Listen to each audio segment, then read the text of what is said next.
Good afternoon and welcome to our Tuesday biweekly webinar. I'm Yomika Bennett, the Executive Director of the New York Charter Schools Association. I'm joined by Anna Hall, CEO, Northeast Charter Schools Network, David Frank, Executive Director of the Charter Schools Office at NYSID, Susie Carello, Executive Director of the SUNY Charter Schools Institute, Laurie Hazeley, Senior Director, Charter Authorizing and Accountability at New York City DOE, Aaron Cochran, Managing Director of Policy and Operations at New York City DOE, and Randall Iserman, Director of School Support and Development at the New York City Charter School Center. Welcome, everyone.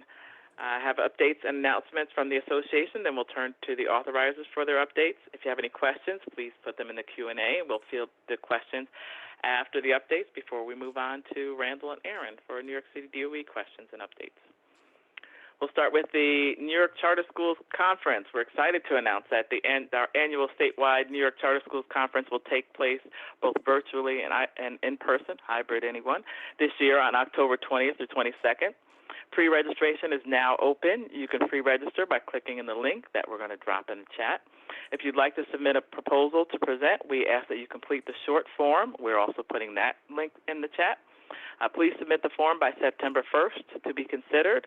More event details can be found on our conference webpage, and guess what? We're putting a link to that in the chat as well. Many of you should have received an email with Equity Agenda Survey in partnership with Achievement First and Education Reform Now New York. An Equity Agenda Survey was launched this week to gather information on what schools are doing and or need to address equity. If you haven't received the survey, we're putting a link to that in the chat. Responses are requested by July 9th. Revised allocations for federal COVID recovery funds have been sent out to LEAs. These allocations should be used when submitting an application for the use of these funds. The most updated allocation totals can be found in links that we are putting in the chat. NYSID has extended the application deadline for the CRISA funds to June 30th, 2021. Again, revised CRISA and ARP funding allocations are available, and NYSID has extended the application date to June 30th, 2021. Open meetings law. Last week, Governor Cuomo announced the expiration of the COVID-19 state of emergency.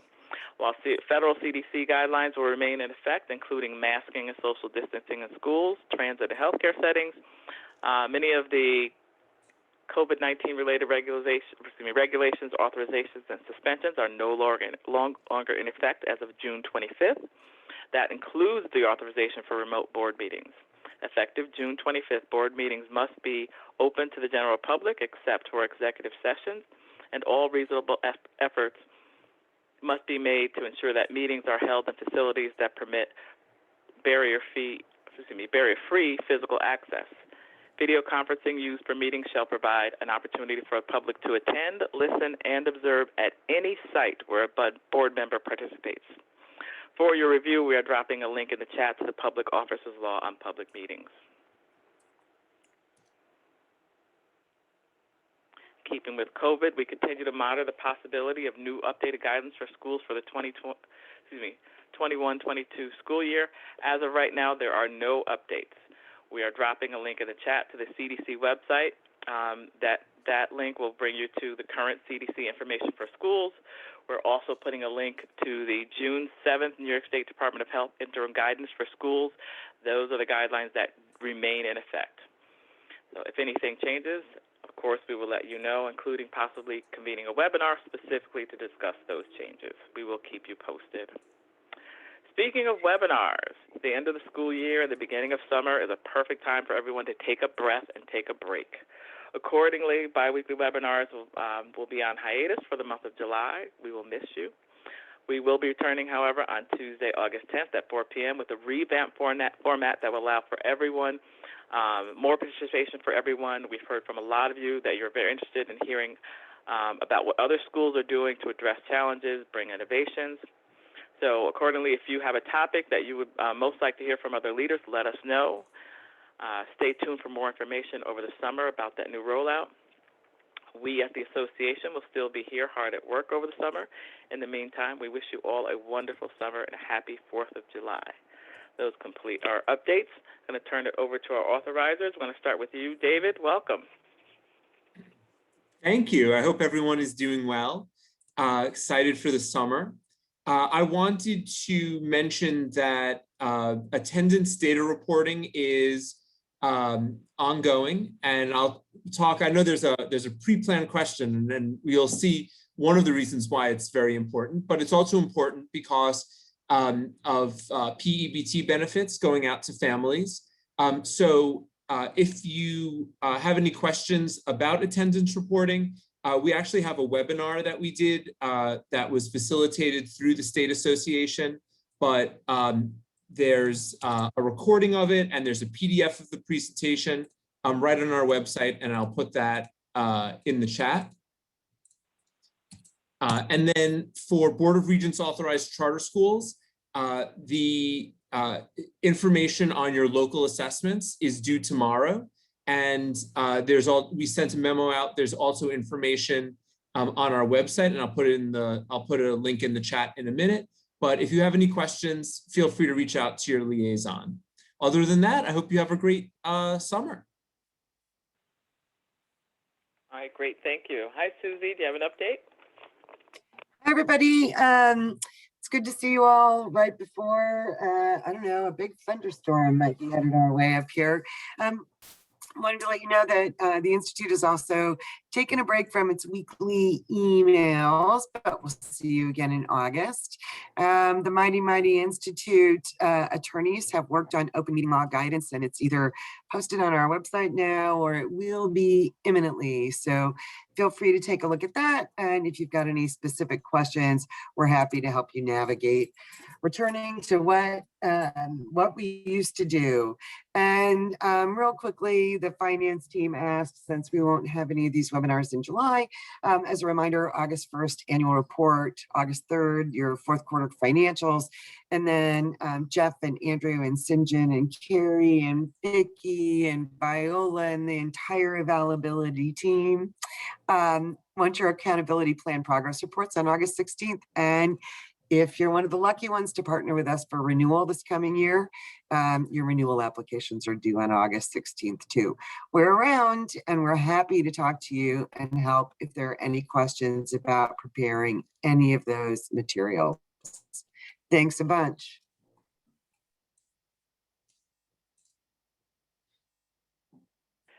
Great, thank you, Susie. Hi, Laurie, do you have an update? Hi, Yumika. Hi, everyone. Good afternoon. I do. All right. So first, just a few reminders and updates. So the new accountability required documents, the calendar for DOE authorized schools, that will be coming out to DOE authorized schools on July 1st. So you can look, you will see that via email, and we'll start to see it in the Charter Weekly. The first deadline will be October 1st. So that is when the first batch of documents will be due. A second reminder, your interim assessment data is due July 20th, and a reminder that there is some pre-work depending on your school's particular situation. So please make sure that you go ahead and read through those directions as soon as possible if you have not already. And Chip, those interim assessments, that information should be submitted via CHIP, and it should be live ready to accept those submissions very shortly. And lastly, for schools going through renewal with us, we just had our renewal webinar, and that should be posted by the end of the week on the renewal resources wiki. And I will put that link in the chat shortly. And that's it. All right, great, thank you. We do have a couple of questions that we received in advance. The first one is about federal funds and budget templates. How should schools reflect federal funds and an authorizer budget template if those applications haven't been submitted yet or even released and have different categories in the budget templates? I'll let whoever wants to jump in on this one, go for it. Hi, Susie. I'm happy to jump in. I think there are a couple of options. First of all, if you remember any conversations with our managing director for finance, Barb Backenauer, you know she'll tell you to budget conservatively. So you know, we also know that a budget is a plan, and of course the plan changes. So I would say the following. If you're anticipating those federal funds, add a little comment or an asterisk into the budget documents that you're preparing for us. Let us know how much, what you know and what you don't know, and what your contingency plans are if you're counting on that money, what your contingency moves would be if it doesn't come through. And we're again, we understand that things are not even and regular and just like clockwork this year, because it is going to be a new and different school year. And we know that that extends to budgeting. So if you have more specific questions than we can kind of address on a webinar, pick up the phone and call Barb or Connor or John or any one of us. We're happy to help you. Great, thank you, Susie. The next question is about the waiver submitted by New York State Education Department to the U.S. Department of Education. So on February 12th this year, SED submitted a waiver request to U.S.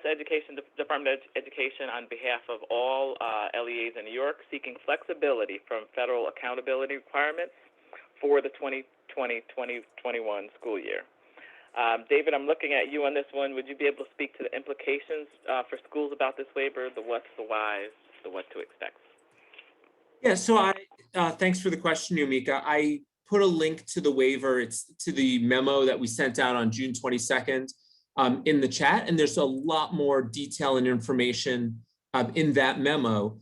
However, as you note, the US DOE did approve SED's accountability and report card waiver for the 2020-2021 school year.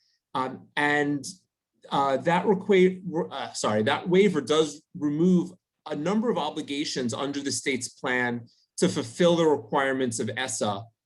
And really I think where it impacts charters is any school that was identified for comprehensive, targeted, or additional targeted support and improvement for the 1920 school year will have the same status for the coming year, for 21-22.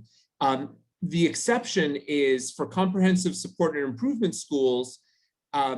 If you were identified based on a low graduation rate, we will use the data, your graduation data. So if you're a TSI or CSI school based on the 1920 school year, all the waiver means is that you'll continue to be identified unless you are identified based on a low graduation rate.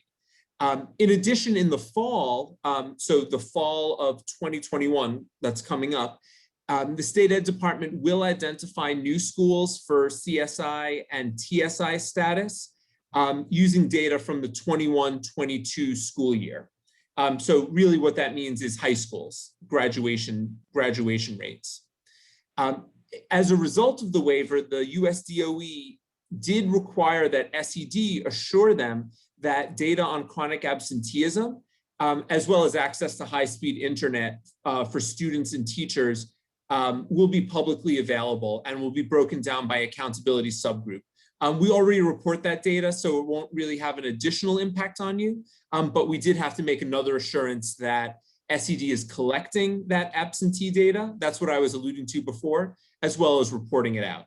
Other than that, the memo goes into a lot more detail, and I'm not going to get into all of the nitty-gritty because it doesn't really impact most schools. But if you do have any questions, you certainly can reach out to our Office of ESSA Funded Services, and they'll be able to walk you through any questions that you have.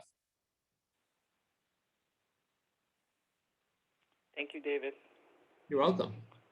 All right, Anne, I'm going to turn it over to you for Q&A. Well, I'm going to bop around a little bit because one of the later questions, David, is a follow-on to that one. So what are the implications of the accountability waiver specifically on public reporting of this year's state test results? So for this year's, it has no bearing on public reporting of state test results. State test results will be reported out. SED is working on the nuances of that reporting, whether or not it will be it will be for informational purposes only, but my understanding is it will be reported out. What nuances are attached to it, I am not sure yet. And the waiver is an accountability waiver, just to Right, put a nothing finer to point do on with that, not a reporting. transparency waiver, not a reporting waiver. That's right. There still Awesome. is a high level of transparency required by the US DOE, and that's operationalized through data.niced.gov. Awesome.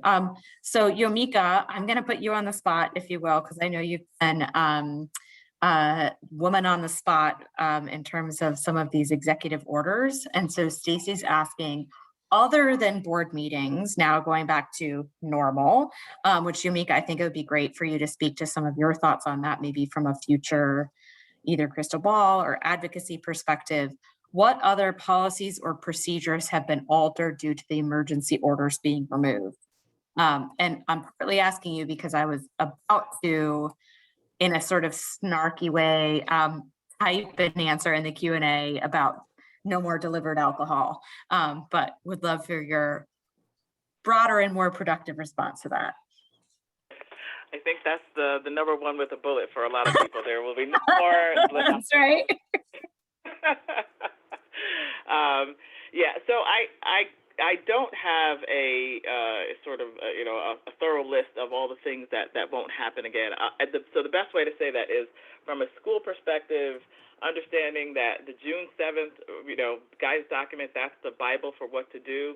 A lot of things that have been repealed are the things that people were sort of happy not to be able to, or I'll say happy for those who people wanted to get away from that, but that didn't have to do because they couldn't go in person again. Things like, and some of this maybe even prior to the most recent the expiration, but your driver's license was extended. You didn't have to get your car registered. Those kind of things. All of those things, they're gone. If there was something that you didn't have to do or got extended, or there was something relaxed because of COVID, by and large, that's done. Remember, however, that the CDC guidelines still are in place. So if the CDC, so the things, for example, in healthcare settings, certainly the things that, again, from a school perspective, that you can go on the CDC website and take a look at and see, those are the policies that New York State will still be enforcing. New York State Department of Health will still be enforcing the things that we still have to comply with. And things like, if you've been on a train lately, you have to wear a mask because that's a federal oversight. Those are facilities where the federal government says you still need to, wear a mask. So I can't give the exhaustive list of all the things because they covered, all aspects of our daily, personal lives, businesses, organizations, et cetera. So I guess that's the best way that I can answer that question. And at the risk of continuing to put you on the spot, you and I have had some conversations about, professionally, of all the things that we might choose to retain of the new normal, how virtual board meetings or the opportunity for virtual board meeting participation might be one of them. Curious to hear for you to share your thoughts on that, to the extent that you're willing with this larger group. And I know that you received some questions in advance that we specifically answered, but I think I don't know if folks are if it would be helpful at now or at some future point to sort of refresh people's baseline information about as of this minute, if someone isn't in person, they're participating via phone and they don't count towards quorum, or if they're on video remote, technically you have to offer the opportunity for the public to participate from their same remote location. And if that's their living room, that's part of public meeting law. So if you want to riff at all on any of those additional pieces. Right. That's great. That's a great example. Yes. So going back to the old normal, the new normal, going back to what is in law regarding open meetings law, you do have to, if your board member is participating from a site in the meeting and they are counted as part of to be counted to help achieve a quorum, that is a public space. This may be the best way to think about it. So anyone knocks on your door, their board member's door, and says, "Hi, I'm here for the meeting," let them in, according to the law, right? So just that's the read of the law. The other thing is the site would have to be accessible. So letting that person in may not even still then keep you on the right side of the legal requirements for the meeting.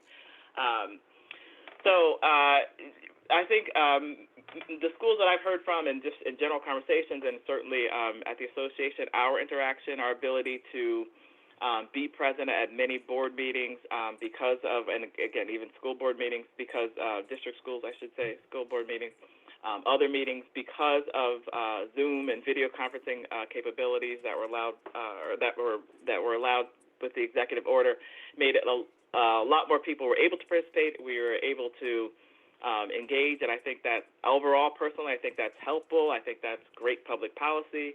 It's not law. So in order to change that law, we would have to do some advocacy around that, encourage other members of the legislature to do that. There was a push to do that. Other, like the alcohol, people found something new and said, "We like this. We want to keep this." I will just, raise my, good legislative review hat and say that at the same time there are public participation, good government arguments on the other side of this as well, right? Public spaces, the opportunity for people to see everyone at the same time, right? Video conferencing may get old. People may not, so there are all kinds of arguments on the other side of this. So I think it's a very good idea. I will, and on behalf of the association, looking out for where legislation will go with this, and am inclined to be supportive. I do want to hear from our member schools what their position is on that. I think it just helps with board recruitment, to be able for board members to participate, to have a robust and and good board. So lots of reasons to do it. Totally agree. Yeah, Mika and Anna, I have a question. Apart from the board, doesn't this also have some effect on how we register students, which was always supposed to be in person before, and certainly doing L interviews, which became allowable as remote, Yes. and doing L testing? Well, so the NICETEL had waivers, but the home language survey was always something that was part of a written registration packet. So I'm not aware of a requirement that registration was in person previously, but are you talking about the NICETEL waivers? And maybe that gets to Stacy's question, follow-up question in the Q&A about the difference between the executive orders and SED sort of regulatory waivers. It's a good question. I'm just thinking about anyone with a home language survey that's not that doesn't choose English is supposed to be followed up with an interview, and those I would assume need to be done in person now. Right. So, like I said, if that would, I don't believe that's something that, and I don't quote me on this, anyone. I do need to double check this, but I'm not sure that was specifically addressed. That was an SED policy, right? Yeah, adaptation. Yeah, exactly. And so that question is a good one for SED. I'm not sure if someone from DOE can answer that as well. Well, David, so we play Hollywood, true Hollywood Squares. So what I was going to finish that is to say that my last conversation with Department of Health, they were not, I'll say, at the forefront of what the changes are. They, for example, were hearing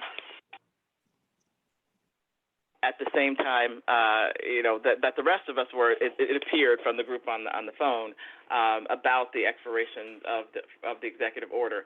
The information that I have subsequent to that is that, their policies as yet have not changed vis-a-vis schools. So that may be something that may remain in place. Like I said, that's not related to if that's not related to the executive order, which I don't remember. Yeah, I don't believe that it was. They can maintain that policy, and again, they're still maintaining their guidance requirements as well. So I would say no. And my advice always is to err on the side of caution. Assume that you still have to do something until you hear and confirm otherwise. DOH right now has indicated that they have not released any changes, and believe me, they've been asked. Yeah, that's a good flag. And then David, would love to hear if either your crystal ball or if there's anything specific at SED that has changed or that that's in the pipeline. But Yumika, I think that's a good flag, which is like for all of the parade of changes and the fact that you can go to a Starbucks or a Target and see a sign on the door that says this stuff has changed, neither nationally nor at a statewide level, like actually, in fact, specifically, K-12 education is one of the places where those things explicitly has not changed. And it's sort of odd because many schools are not in session right now, but that carve out has been made clear at every additional rollback of these of different policies, that K-12 education is still the same that it was a month ago. I don't know, David, any thoughts? Well, I would say I just finished 2 weeks of visiting schools that were in session and in person, and it was great to see kids in classrooms, and I appreciate the schools inviting me in to see that. We don't know what the fall will hold. I mean, I was reading yesterday that in Israel, where the vaccination rate is among the highest in the world, that they're asking people to start wearing masks again, and due to the Delta and Delta Plus variants of the pandemic. So we don't know. If you ask me today, the expectation is that for the L identification process, for the NICETEL, including the interview by a trained pedagogue, the expectation has been, is, and will be that is conducted in person.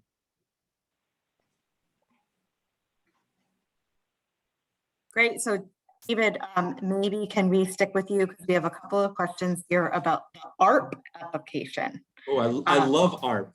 Yeah. Is ARP out? When will ARP be out? So a one-stop shop for everything ARP related is on SED's ARP ESSER website, which I gave a link to in the chat. The application is not out. If you recall, there's actually two parts to the two parts to the application. I should have paid more attention to those math classes I went to. Part one were those attestations that everyone did. Part two is not out yet. SED is finalizing that. It'll hopefully will be out shortly. But anything once it is, you will be sent an email, and then it'll be posted on the SED ARP ESSER webpage. If you scroll to the bottom of the page that I just linked to, you'll see all of the assurances, part one. Then we'll add part two. But we're in the process of updating that website to make it look prettier. But it'll be the same link. So stay tuned. You're on mute. Awesome. Yeah, thank you. Nothing like millions of federal dollars to necessitate a prettier website. But lots of information there. I'm not minimizing. It's a long list of all the news that's fit print. So we'd love for everyone to weigh in. There are a couple of questions about remote and asynchronous instruction. So as authorizers, David, Laurie, Susie, what in your capacity as an authorizer today, what guidance and or requirements would you be communicating to schools about either availability, advisability, lack of advisability for remote instruction or asynchronous, which I'm sort of aligning the two questions that are in the chat that I think are similar. I mean, it's same story as the NICETEL. We don't know what tomorrow will be. Have any guidance right now from the executive or the Department of Health on the allowability of remote or hybrid instruction for the 21-22 school year. I will be paying very close attention to what the regulatory agenda that the regents discuss at their next meeting, which will be on the 12th of July. And I know the State Association will probably send out an update on that. So we'll see some then. If I were a school, I would recommend that you hope for the best. And for me, I think for all of us, the best is in-person instruction. But prepare for the worst, that there might be some students who maybe are reluctant to come back for a variety of reasons. And then what type of remote instruction will you provide as a school? Will you work with other schools to provide a robust platform or program? I know that the BOCES upstate, some of the BOCES are working with their component districts and are planning for a contingency in case they need remote instructional programs for some kids. I was just at a school in Buffalo where most of the kids are back, a few hundred are back in person, but there are 35 children families who they just aren't able to get back for a variety of reasons right now. Not that they're not in touch, but they don't feel comfortable being in an in-person setting. And so they're continuing to provide remote and hybrid instruction. Just to put a plug in for some PD that we have, and I'll of course put the link in the chat, but we have a program at SED called Teaching in Remote and Learning Environments.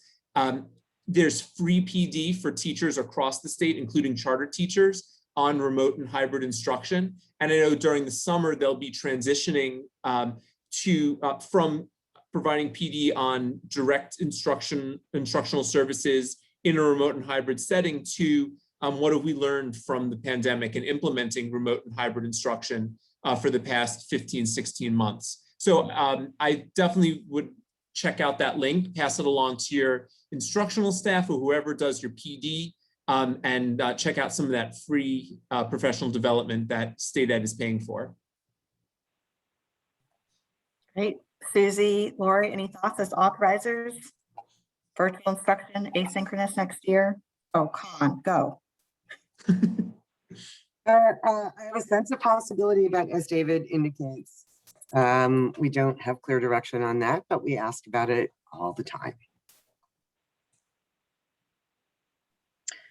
Yeah, I would agree with what David said, especially with planning for all scenarios. I think that's right. I mean, I think my crystal ball would say if SED was doing a pilot about no more snow days, the idea that some amount of virtual instruction as a contingency is like theoretically legitimate and acceptable.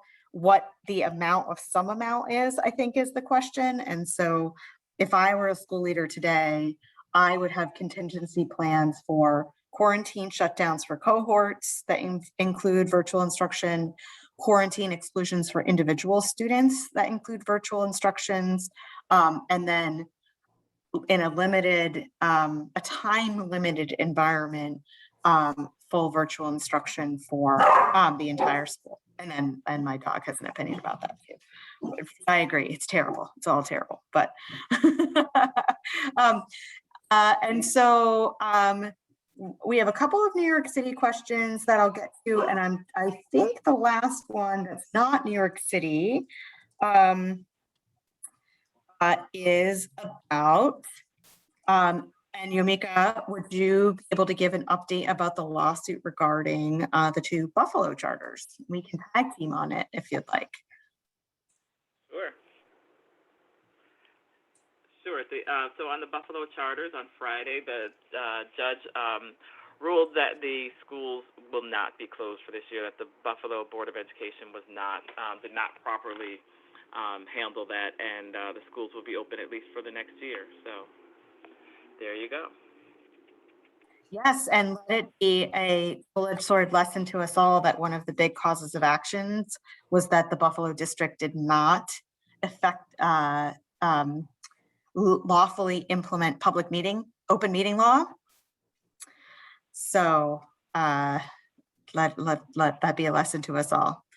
And the two schools will continue to operate for at least 21, 22. A couple of folks are asking follow-up questions in the Q&A about schools being able to be funded for asynchronous days, for these remote days. David, Susie, Laurie, Yumika, you guys should weigh in here as well, but I think this is where no one's crystal ball is completely clear. But I would say again, when SED collectively implements a pilot around virtual snow days, it says to me that there is some minimum appetite or threshold for replacing what would otherwise be a non-instruction day with an instruction day in a virtual setting. And the real policy and implementation question is, how high is that threshold and how will it be accommodated at a mass policy level? Laurie, Susie, David, other thoughts? I would say watch this space for additional guidance, unfortunately. I agree. I think too, if you as a school and especially as a charter and for all of how you all embody all of these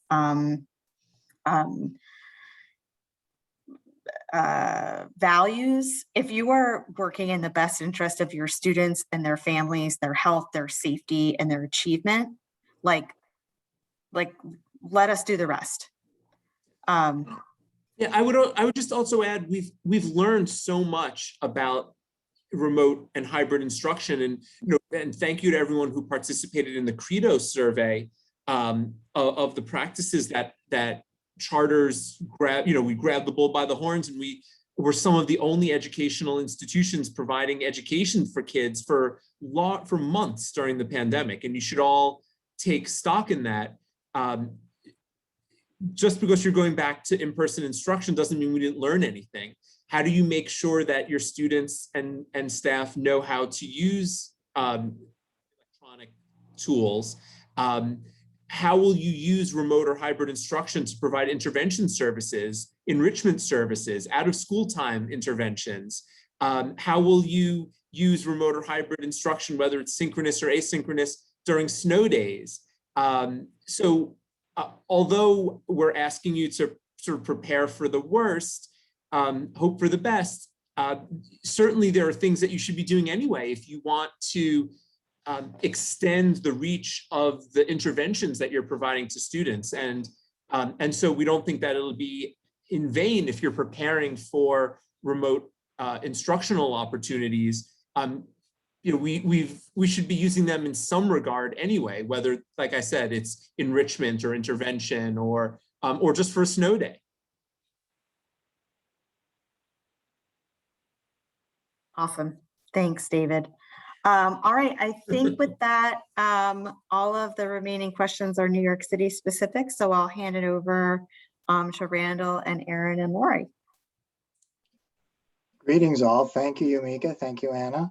I think that was a really good answer, David. And I wanted just to stress that we also have to consider what a single day of remote instruction might look like as compared with multiple asynchronous days over the course of months, and whether or not we will have any kind of clearance for something like that, given where things are going to go. But we won't know that probably until we get there, unfortunately.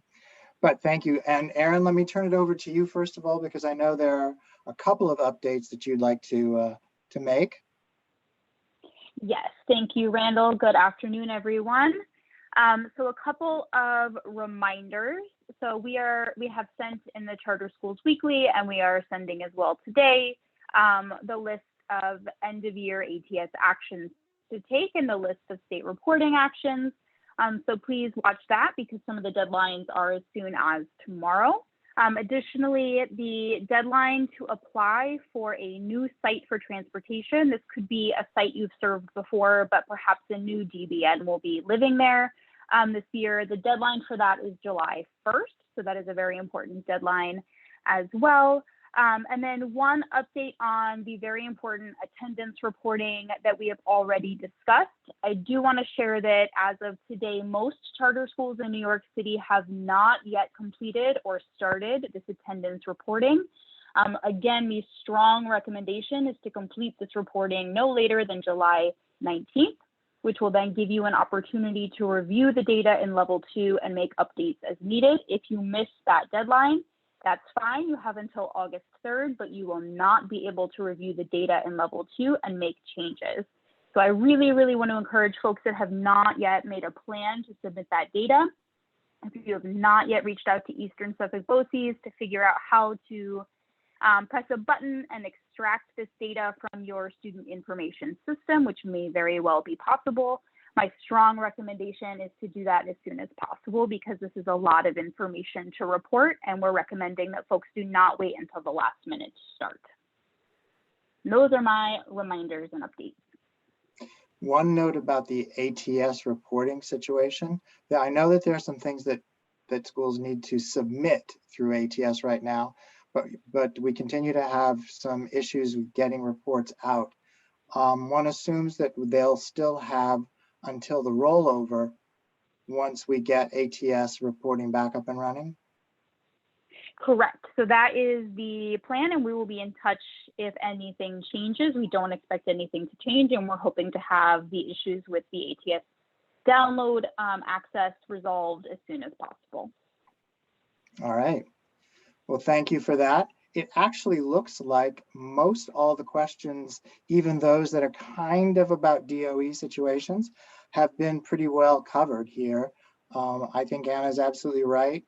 We don't really know yet what policies we're going to be set, particularly by what our authorizers are asking us to do. We are not automatically covered by DOE policy, as I think Anna made clear there. So unless you've gotten a couple of other questions along the way here, Erin, I think we can turn it back over. I do see one follow-up question in the chat and not the Q&A, but I'll go ahead and answer it. So the question is, will the deadline of July 19th for attendance affect ATS rollover? So to clarify, the July 19th date for attendance is for the state reporting with Eastern Suffolk BOCES, and it does not have anything to do with ATS. So you may want to have some ATS information on hand to complete that reporting with Eastern Suffolk BOCES. So just to be super clear, because I have had conversations with schools that were not aware about the changes to the attendance submission this year. The attendance data that you may have submitted to ATS is not flowing to the state this year. So if you are a school that believes you have completed your attendance reporting by updating ATS, that is not correct, and you will need to follow up with Eastern Suffolk BOCES to complete the attendance reporting. So no, the ATS rollover has nothing to do with the state submission recommended deadline of July 19th. And when is the ATS rollover? ATS rollover is July 10th. So get those reports run in the next 10 days. Yes, and we will share to the sector as soon as the issue with downloading ATS reports is resolved. All right, because that way one could download their ATS daily attendance reports and use that if that's what they've depended on. Correct. But it will not load for them, so they got to put it into ES BOCES and talk to those folks too. Correct. And if you have used ATS to capture attendance, the information you need to report to Eastern Suffolk BOCES also now includes the learning modality, which is the key kind of feature that the state is looking for to calculate those PEBT benefits. Great.